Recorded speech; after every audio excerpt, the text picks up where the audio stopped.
ইরানকে টার্গেট করে নতুন প্ল্যান ইসরায়েলের।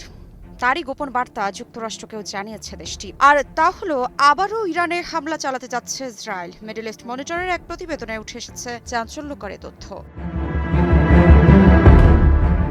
ইসরায়েলের সামরিক ও নিরাপত্তা নীতি নির্ধারকদের একটি অংশ মনে করছে ইরানের সঙ্গে চলমান সাম্প্রতিক আলোচনা কিংবা সম্ভাব্য কূটনৈতিক সমঝোতা কোনো কার্যকর ফল বয়ে আনবে না। আর ঠিক এ কারণেই তারা এখন আবারও সামরিক পথে হাঁটার প্রস্তুতি নিতে ইচ্ছুক।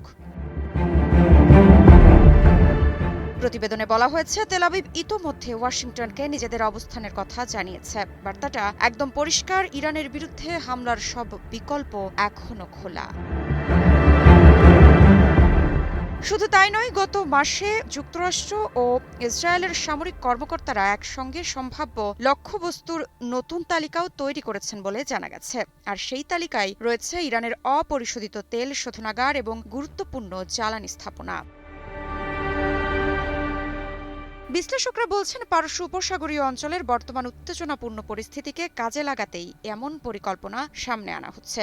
কারণ ইসরায়েলের একটি অংশ মনে করছে এখনই চাপ তৈরি করার সবচেয়ে উপযুক্ত সময়।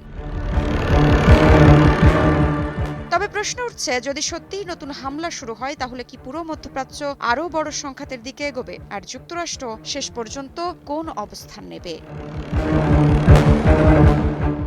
সব মিলিয়ে ইরান ইসরায়েল উত্তেজনা আবারও নতুন মাত্রা পাচ্ছে। কূটনীতির টেবিল নাকি যুদ্ধের ময়দান, এখনও পুরো বিশ্বের নজর সেদিকেই।